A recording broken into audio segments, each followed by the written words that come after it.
அன்பான டைனமிக் சகோதரிகளே, சகோதரர்களே, தோழியர்களே, தோழர்களே, தொண்டர்களே, டைனமிக் குழந்தைகளே, மாணவ மணிகளே, உங்கள் அனைவரையும் இந்த இனிய காலை வேளையில் சந்திப்பதில் மிக்க மகிழ்ச்சி அடைகின்றேன். எல்லாமல்ல இறைவனை வணங்கி துதித்து போற்றி உங்கள் அனைவரையும் நான் என்னுள் மதிக்கின்றேன். அன்பானவர்களே, மனித மன வளர்ச்சியிலும் ஆராய்ச்சியிலும் தெளிவிலும் உணர்வியல் விழிப்புணர்வுகளிலும் காலத்துக்கேற்ற மாற்றங்களை கொண்டு நாம் வாழ்ந்தாக வேண்டிய கட்டாய சூழ்நிலையில் இருக்கின்றோம். காலத்துக்கேற்ற மாதிரி கிடைக்கின்ற தெளிவுகளை கொண்டு வாழணும். அந்த கால தத்துவம் என்று பேசி பேசி பழங்காலத்திலேயே சிக்கிக் கொண்டிருந்தால் இன்றைய காலகட்டத்திற்கான வாழ்க்கையை நாம் வாழ முடியாமல் போய்விடும். அதனாலதான் கால கட்டத்திற்கேற்ற அந்தந்த சூழ்நிலைக்கேற்ப, அதாவது இன்றைய அறிவியல் மற்றும் மனவியல் வளர்ச்சி, மேம்பாடு, உணர்வியல் தெளிவுகள் வழியாக என்னென்ன உண்மைகள் கிடைத்துக் கொண்டிருக்கின்றதோ அதை கொண்டு வாழ நாம் கற்றுக்கொள்ளணும். உதாரணத்திற்கு, கடந்த காலங்களில் எவ்வளவு தெளிவுகள் கொடுக்கப்பட்டிருந்தாலும் அது நாளுக்கு நாள் மாற்றம் ஏற்பட்டு கொண்டே வளர்ச்சி அடைந்து கொண்டே வருகின்ற காலகட்டத்திற்கேற்ற கண்டுபிடிப்புகளும் கருத்துகளும் நாளுக்கு நாள் வந்து கொண்டே இருக்கின்றது.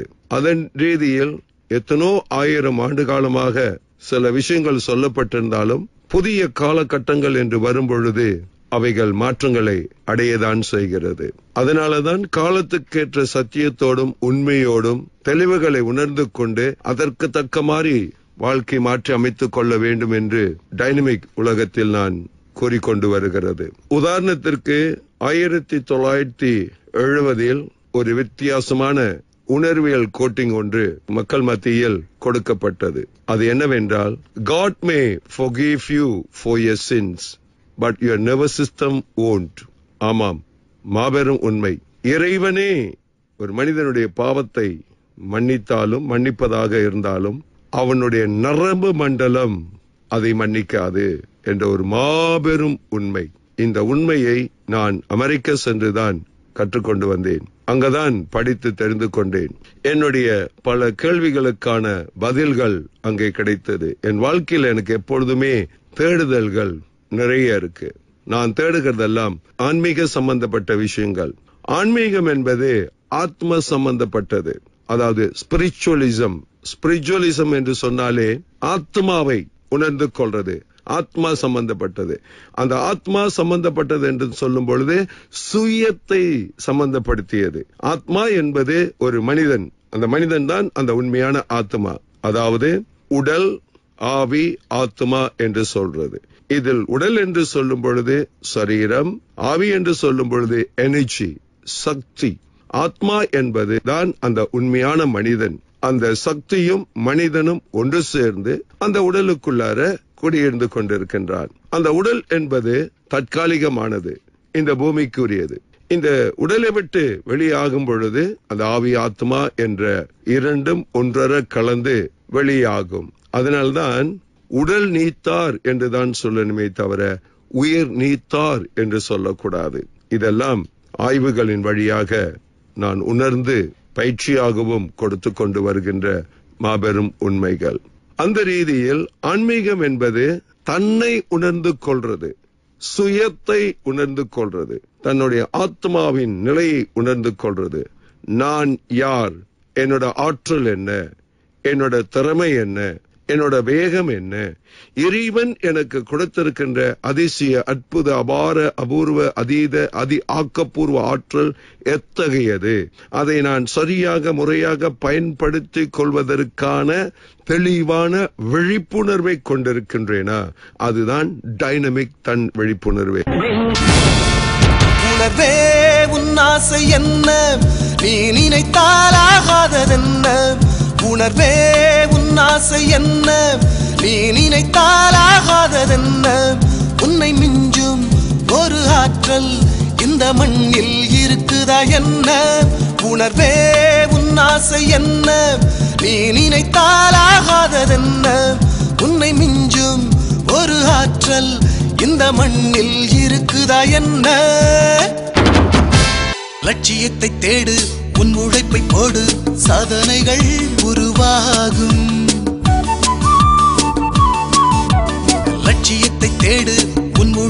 போடு, சாதனைகள் உருவாகும். தடைகளை தாண்டி நீ வெற்றி கண்டிடு. நீ துணிந்திட்டால் இல்லை தோல்விதான், அதை டைனாமிக் சொல்லுதே.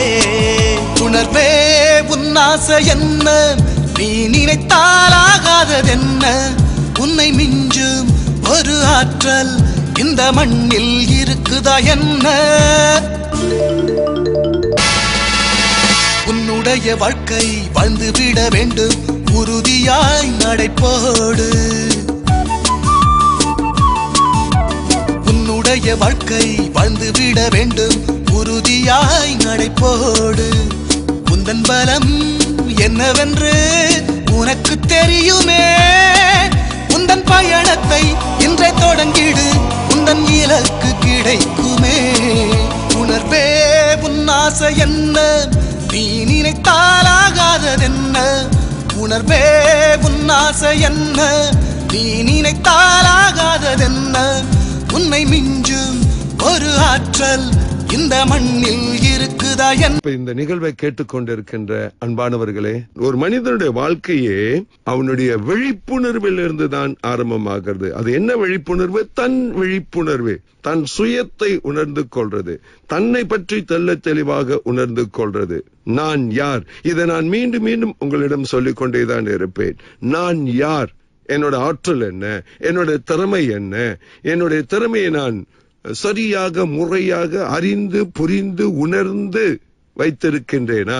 அதாவது மீண்டும் ஒரு முறை சொல்கிறேன், நான் என்னை பற்றியும் என்னோட ஆற்றலை பற்றியும் என் சுயத்தை பற்றியும் நன்றாக அறிந்து தெரிந்து புரிந்து உணர்ந்து வைத்திருக்கின்றேனா என்ற விழிப்புணர்வு முதலில் ஒவ்வொருவருக்குள்ளாரையும் இருந்து ஆகணும். அந்த தன் விழிப்புணர்வு இருந்தால்தான் நான் என்ன செய்து கொண்டிருக்கின்றேன், சரியான பாதையில சென்று கொண்டிருக்கின்றேனா, இதுதான் நான் சொல்ல வேண்டிய சரியான பாதையா, முறையான பாதையா, இதுதான் என்னோட வாழ்க்கையா, இதான் நான் வாழ வேண்டிய வாழ்க்கை முறையா, அல்லது நான் என்னுடைய வாழ்க்கை உண்மையிலேயே வாழ்ந்து கொண்டிருக்கின்றேனா இல்லையா என்ற நிலைகள் எல்லாம் ஒரு மனிதன் தெளிவா அறிந்து புரிந்து தெரிந்து உணர்ந்து வைத்திருக்கணும், டைனமிக் தன் விழிப்புணர்வோடு.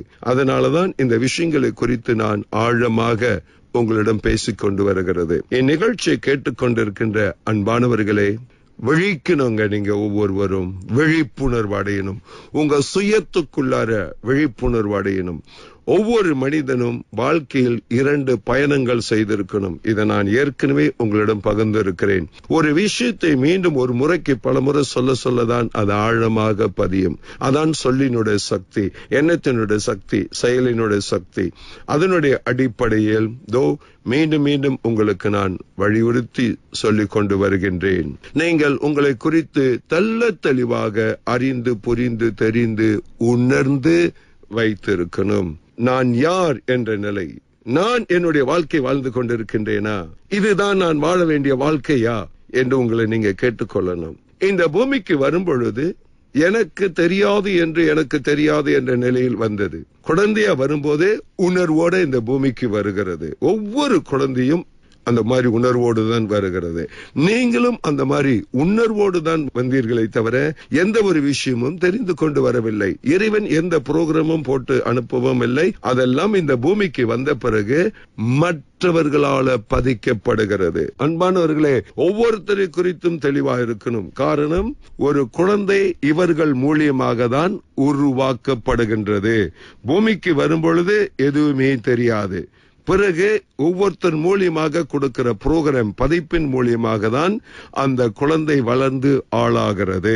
அப்படி வளர்ந்து ஆளாகும் பொழுது தானாகவே பல விஷயங்களையும் பார்த்து கேட்டு உணர்ந்து பதிய வைக்குது. இந்த 5 புலன்களின் மூலியமாக தொட்டுணர்வு, சுவை உணர்வு, முகர்ந்து உணர்றது, பார்த்து உணர்றது, கேட்டு உணர்றது, இவைகளின் மூலியமாக மற்றவர்கள் கொடுக்கின்ற தகவல்களை, கருத்துக்களை, விஷயங்களை அப்படியே பதிய வைத்துக் கொண்டு அது அதுவாகவே உருவாகுகின்றது.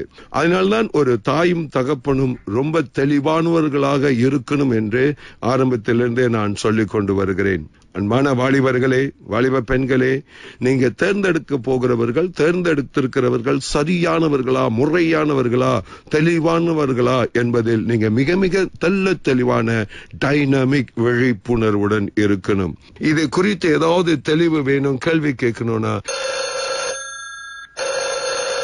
03 87 35 41 66 03 87 35 41 66 அல்லது www.dynamicdsa.com என்ற அகப்பக்கத்தை வலம் வரலாம். அல்லது கடிதத்தின் மூலமாக தொடர்பு கொள்ளுங்கள். அல்லது டைனமிக் விழிப்புணர்வு மேகசினும் 9 ஆண்டுகளை முடித்து 10வது ஆண்டுக்குள் நுழைந்திருக்கிறது. முழுக்க உளமன உணர்வியல், முழுக்க ஒரு மனிதனுடைய வாழ்க்கையின் வளர்ச்சிக்கும் மேம்பாடுக்கும் விழிப்புணர்வுக்குமாக நடத்தப்பட்டு கொண்டிருக்கின்ற மாத இதழ். அதை நீங்க பெற்றுக்கொள்ள தபால் மூலியமாக எங்களுக்கு மணி ஆர்டர் அனுப்பி பெற்றுக் கொள்ளுங்கள். புத்தகத்தின் விலை 3 ரிங்கிட் 50 சென்ட். அதை தபால் மூலியமாக பெற்றால் தபால் செலவு உட்பட 40 ரிங்கிட் தான். அதுக்கு நீங்க எழுதுங்க, அதுக்கு பேசுங்க, நம்ம அதன் வழியாக பேசலாம். அல்லது நேரடியா என் பயிற்சிக்கு வாங்க. உங்கள் அனைவரையும் மீண்டும் சந்திக்கும் வரை எல்லாம் வல்ல அந்த இறைவனுக்கே எல்லா துதியும், எல்லா போற்றுதலும், எல்லா வணக்கமும். அவரை வணங்கி உங்கள் அனைவரையும் நான் என்னுள் மதித்து விடை பெற்றுக் கொள்கிறேன்.